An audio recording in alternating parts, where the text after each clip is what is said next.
নমস্কাৰ সৰু সৰু কিন্তু ভয় লগা কিছু ভৌতিক ঘটনালৈ প্ৰত্যেক দিনাখনৰ দৰে মই ঝৰ্ণা আহিছোঁ আপোনালোকৰ কাষলৈ আৰু আজি লৈ আহিছোঁ গুৱাহাটীৰ পৰা ভাস্কৰ জ্যোতি কলিতাই লিখি পঠিওৱা এক বৰ শিহৰণকাৰী অভিজ্ঞতা এই অভিজ্ঞতা আপোনালোকৰ আগত বিপৰীত কৰাৰ আগতে অনুৰোধ কৰিছোঁ যদিহে আপুনি মোৰ ইউটিউব চেনেলটো এতিয়া ছাবস্ক্ৰাইব কৰা নাই যদি বেয়া নাপায় ছাবস্ক্ৰাইব কৰি থ'ব ইনষ্টাগ্ৰামত থকা একাউণ্টটো ফ'ল' কৰিবলৈ নাপাহৰিব আৰু ফেচবুকৰ পেজখনো যদি এতিয়ালৈকে ফ'ল' কৰা নাই তাকো কৰি থ'ব যাতে মোৰ ভিডিঅ'বোৰ অহাৰ লগে লগে আপুনি এটা নটিফিকেশ্যন পায় বহুতে বৰ সুন্দৰ সুন্দৰ মেছেজ দিয়ে কমেণ্ট দিয়ে মোৰ ভিডিঅ'বোৰত কিন্তু মাজে মাজে এনেকুৱা কিছুমান কমেণ্ট পাওঁ যিবোৰে মনটো অলপ মানে সেমেকাই তোলে তাৰে ভিতৰত এটা কমেণ্ট আহিছে যিটোত এজনে লিখিছে যে ভুতুনি বাইদেৱে মানে অদৰকাৰী কথা কিছুমান কৈ থাকে মানে আৰ্টিফিচিয়েল এটা শৈলীৰে কথন ভংগীৰে কথা কয় আৰু কাম নাইকিয়া মানুহবোৰে এইবোৰ চাই থাকে প্ৰথম কথা হ'ল এইটো এটা মনোৰঞ্জনৰ শিতান মই আগৰ ভিডিঅ'বোৰত সদায় কওঁ কিন্তু আজিকালি অলপ ক'বলৈ বাদ দিছোঁ যিহেতু সকলোৱে গমেই পায় যে যিসকলৰ অসুবিধা হৈছে যিসকলে বিশ্বাস নকৰে তেওঁলোকে এই ভিডিঅ'বোৰ চোৱাৰ পৰা বিৰত থাকিব আৰু মোৰ কথন শৈলী কিমান আৰ্টিফিচিয়েল সেইটো মোৰ পৰিয়ালটোৱে জানে যিটো পৰিয়ালে মোক আজি বহু বছৰৰ পৰা দেখি আহিছে মই কেনেদৰে কথা কওঁ বা মই আচলতে কেনেকুৱা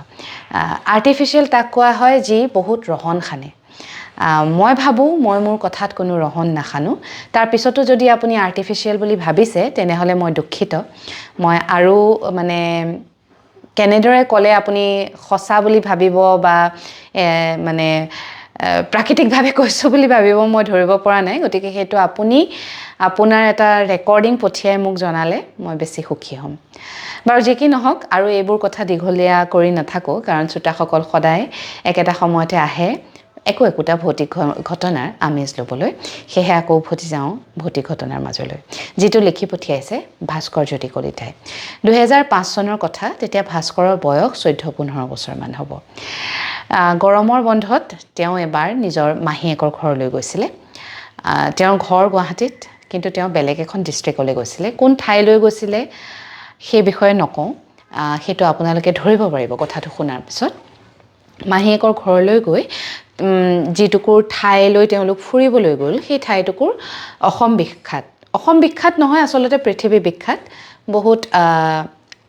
মায়া হয় তাত মানে যাদুৰ নগৰী বুলি কয় মায়াৰে ভৰা এটুকুৰ ঠাই আৰু ভাস্কৰে মানে জন্মৰ সৰুৰে পৰাই সেই ঠাইটুকুৰৰ বিষয়ে শুনি আহিছে গতিকে তেওঁৰ মনত এটা কৌতূহল সদায় জাগি থাকে যে সেই ঠাইটুকুৰ আচলতে কি সঁচাই তাত যাদু আছে নেকি তাত মায়া আছে নেকি আৰু তেওঁ এইটোও কোৱা শুনিছে যে সাজ লাগি ভগাৰ পিছত মানে সূৰ্যাস্তৰ পিছত সেই ঠাইটুকুৰলৈ অচিনাকি মানুহ যোৱাটো অলপ বিপদজনক তেওঁলোকৰ গাত মায়া লাগিব পাৰে সেয়েহে ভাস্কৰে এইবাৰ মাহীয়েকৰ ঘৰলৈ যাওঁতে ভাবি গৈছিলে যে এপাক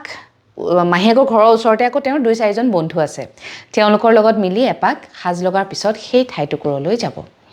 সেয়েহে মাহীয়েকৰ ঘৰলৈ যোৱাৰ পিছত বন্ধুকেইজনৰ লগত কথা পাতিলে আৰু ডেকা তেজ সকলোৱে মান্তি হ'ল সকলোৱে একোখন চাইকেল লৈ এদিনাখন সাজ লগাৰ পিছত সেই ঠাইটুকুৰলৈ বুলি যাত্ৰা বুলিলে আৰু মাহীয়েকৰ ঘৰৰ পৰা বেছি দূৰ নহয় তেওঁলোক চাইকেল লৈ গৈ আছে ঠাইটুকুৰৰ মানে জলবায়ুটো অলপ বেলেগ ধৰণৰ সেই ঠাইটুকুৰ সোমোৱাৰ লগে লগে ভাস্কৰে কিবা অলপ গধুৰ অনুভৱ কৰিছে আৰু অলপ দূৰ যোৱাৰ পিছত তেওঁ বন্ধুকেইজনক কৈছে যে তেওঁৰ চাইকেলখন বহুত বেছি গধুৰ হৈ গৈছে আৰু তেওঁৰ গাটো লাহে লাহে বেয়া লাগি আহিছে তেওঁৰ লগত আৰু 3জন বন্ধু তাৰে এজনৰ নাম কৃষ্ণ বাকীকেইজনৰ নাম মই নকওঁ তেওঁলোক 4জন গৈ আছে তেতিয়া কৃষ্ণই অলপ মানে ঠাট্টাৰ সুৰত ক'লে যে তোৰ ভয় লাগিব আৰম্ভ কৰিছে কাৰণে তই এতিয়া জিটি ক'বলৈ লৈছ গা বেয়া লাগিছে চাইকেল গধুৰ হৈছে আমাৰো চাইকেল চলিয়ে আছে একো হোৱা নাই চাওঁ এটা কাম কৰ তোৰ চাইকেলখন মোক দে মই মোৰ চাইকেলখন তই চলা সেই বুলি কৈ কৃষ্ণই নিজৰ চাইকেলৰ পৰা নামি ভাস্কৰৰ চাইকেলত উঠিলে আৰু অলপ দূৰ যোৱাৰ পিছত কৃষ্ণই যেতিয়া ভাস্কৰক আকৌ কৈছে ক'তা মোৰ দেখোন একো গধুৰ লগা নাই হেৰি তই এনেই জিটি কথা কৈ থাক বল সেই বুলি কৈছে কৃষ্ণৰ আকৌ এজন ককাকৰ ঘৰ সেই ঠাইটুকুৰতে ককাক মানে খুৰা ককাক নিজৰ খুৰা ককাকৰ ঘৰ গতিকে তেওঁলোকৰ ঘৰলৈ বুলিয়ে তেওঁলোক চাইকেল লৈ গৈ আছে অলপ দূৰ যোৱাৰ পিছত কৃষ্ণই ঘপককৈ কৈছে যে তেওঁৰো গাটো বেয়া লাগিছে মূৰটো ঘূৰাইছে আৰু গধুৰ গধুৰ অনুভৱ তেওঁ কৰিছে চাইকেলখনত তেতিয়া ভাস্কৰে তপৰাই মাতিছে যে এতিয়া বিশ্বাস কৰিলি মই কৈ থাকোঁতে শুনা নাছিলি মই ভয় খাইছোঁ বুলি ভাবিছ এতিয়া দেখোন তোৰ নিজৰে গা বেয়া লাগিছে তেতিয়া কৃষ্ণই ভাস্কৰে আৰু বাকী দুজনেও থিৰাং কৰিলে যে সোনকালে অলপ খৰকৈ মানে চাইকেল চলাই সোনকালে ককাহঁতৰ ঘৰ পোৱাটোৱে ভাল হ'ব সেইবুলি তেওঁলোকে বিৰাট খৰকৈ চাইকেল চলাইছে পিছে কৃষ্ণ আৰু ভাস্কৰে চাইকেলকেইখন যিমান জোৰ দিছে স্পীডত চলাবলৈ চেষ্টা কৰিছে তেওঁলোকে চলাব পৰা নাই তেওঁলোকৰ চাইকেল দুখন বিৰাট বেছি গধুৰ হৈ গৈছে বাকী দুজন বন্ধু মানে বহুত দূৰ আগুৱাই যায় আকৌ তেওঁলোকে ৰৈ ৰৈ মাতি থাকে ভাস্কৰ আৰু কৃষ্ণক কলে গলি ইমান দেৰি কিয় লাগিছে তথাপিতো যেনে তেনে তেওঁলোকে চাইকেল চলাই ককাকৰ ঘৰ সোমালে পদূলিৰ মুখৰ পৰাই কৃষ্ণই ককাকৈ মাতিছে ককাক ওলাই আহি চিধাই এটা ৰাস্তাৰ কথা কৈছে আৰু কৃষ্ণহঁতক সুধিছে যে তহঁত হেফালেদি আহিলি নেকি তেতিয়া কৃষ্ণই কৈছে হেফালেদি আহিলোঁ কিন্তু তুমি কেনেকৈ গম পালা ককাকে কৈছে ঘৰৰ ভিতৰত নোসোমাবি চোতালতে বহ সেইবুলি তেওঁ চাৰিটা মুহা উলিয়াই আনিছে আৰু তাৰপিছত তেওঁ কৃষ্ণ আৰু ভাস্কৰক নহয় বাকী দুজনক সুধিছে তোমালোকে বাৰু কিবা তাবিজ পিন্ধি আছা নেকি তেতিয়া তেওঁলোকে কৈছে নাই তেতিয়া ককাকে আকৌ সুধিছে নহয় কিবা এটাতো পিন্ধি আছা তোমালোকে তেতিয়া তাহাঁতে দেখুৱাইছে মানে ডিঙিত থকা চেইনডালত এটা বাঘৰ লকেটবোৰ বাঘৰ দাঁতৰ যে লকেটবোৰ থাকে আগৰ দিনত তেওঁলোকৰ ডিঙিত মানে এটা বাঘৰ দাঁতৰ লকেট আছে তাৰপিছত তেতিয়া কৃষ্ণৰ ককাকে ভিতৰলৈ গৈ বেলেগ দুটা তাবিজ আনি কৃষ্ণ আৰু ভাস্কৰক দিছে লগতে কৈছে যে তহঁত যে সেইটো ৰাস্তা দি আহিছিলি সেই ৰাস্তাটো মায়াৰে ভৰা এটা ৰাস্তা আৰু তহঁতৰ গাত মায়া লাগি আহিছে এই দুজনে বাঘৰ দাঁতৰ মানে লকেট পিন্ধি থকাৰ কাৰণে তেওঁলোকক অপকাৰ কৰিব নোৱাৰিলে কিন্তু তহঁত দুটাৰ গাত লাগি আহিছে গতিকে এতিয়াই এই মানে তাবিজ দুটা তহঁতে পিন্ধ তাৰপিছত ককাকে কিবা অলপ কৰিলে কিন্তু কৃষ্ণ আৰু ভাস্কৰৰ গা বিৰাটেই বেয়া সেই ৰাতি ককাকে তেওঁলোকক মানে উভতি যাবলৈ মানা কৰিলে সেয়ে ককাকৰ ঘৰতে তেওঁলোক থাকিলে পিছদিনাখন ৰাতিপুৱাই পিছে ভাস্কৰহঁত মাহীয়েকৰ ঘৰলৈ গ'লগৈ মানে বাকী কৃষ্ণ আৰু বাকী দুজনৰ ঘৰটো মাহীয়েকৰ গাঁৱতে গোটেই কেইজন নিজৰ গাঁৱলৈ গুচি গ'লগৈ ভাস্কৰৰ গাটো বেয়া কৃষ্ণৰ বিৰাট গা বেয়া তাৰপিছত দুদিনমান থকাৰ পিছত ভাস্কৰৰ গাটো অলপ ভাল হ'ল তেওঁ ঘৰলৈ উভতি গ'ল মানে গুৱাহাটীলৈ কিন্তু কৃষ্ণৰ গা দিনক দিনে বেয়া হৈ 3 মাহৰ ভিতৰত কৃষ্ণৰ মৃত্যু হ'ল তেওঁৰ কি হৈছিলে কি লাগিলে বা আগতে কিবা বেমাৰ আছিলে নেকি আগৰ বেমাৰ একো নাছিলে একদম সুস্থ এটা সুঠাম ডেকা ল'ৰা কিন্তু সেই দিনাখনৰ পৰা যি গা বেয়া হ'ল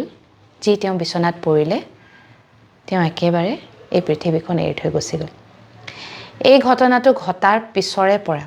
ভাস্কৰ আজিলৈকে সেই ঠাইটুকুৰলৈ আৰু কেতিয়াও যোৱা নাই কোনোবাই যদি মনো কৰে তেওঁ নাযাবলৈ পৰামৰ্শ দিয়ে অসমৰ এখন বিখ্যাত ঠাই মায়াৰ নগৰী বুলি কয় গতিকে আপোনালোকে ধৰিব নিশ্চয় পাৰিছে এই কথা মোৰ নহয় ভাস্কৰে মোলৈ মেইল কৰিছে আৰু তেওঁ লগতে লিখিছে যিসকলে বিশ্বাস নকৰে তেওঁলোকক বিশ্বাস মানে কৰাবলৈ তেওঁৰ হাতত বেলেগ একো উপায় নাই এটাই কথা আছে যে তেওঁ এজন ভাল বন্ধু সেই ঠাইটুকুৰলৈ যোৱাৰ পিছত 3 মাহৰ ভিতৰতে মৃত্যুৰ মুখত পৰিলে গতিকে তাতকৈ আৰু গভীৰ মানে তেওঁ উদাহৰণ কি দিব কি লাগি আহিছিলে সেইদিনাখন তেওঁলোকৰ গাত তেওঁলোকে নাজানে কিন্তু ভগৱানৰ কৃপা আছিলে কাৰণে ভাস্কৰ হয়তো বাচিলে 2005 চনৰে কথা কিন্তু এতিয়াও সেই দিনটো সেই সন্ধিয়াটো সেই কাল লগা সন্ধিয়াটোৰ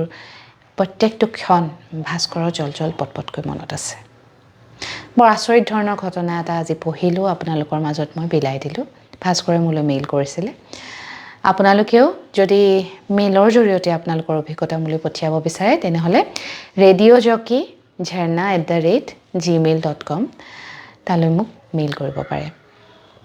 সাজি একেবাৰে নকওঁ এইবোৰ মোলৈ অহা ঘটনা আপোনালোকৰে জীয়া অভিজ্ঞতা যিবোৰ আপোনালোকে মোৰ লগত শ্বেয়াৰ কৰিছে আৰু মই আপোনালোকৰ মাজত বিলাই দিছোঁ যিসকলে বিশ্বাস নকৰে যিসকলে শুনি বেয়া পায় তেওঁলোক এই ভিডিঅ'বোৰৰ পৰা বিৰত থাকিলেই হ'ল বিৰূপ মন্তব্য কৰিলে মনটো অলপ বেয়া লাগে আজিৰ এই অভিজ্ঞতা ইয়াতে সামৰিছোঁ কাইলৈ নিশা এক নতুন ঘটনালৈ আপোনাৰ কাষ চাপিম এতিয়ালৈ আহিছোঁ শুভৰাত্ৰি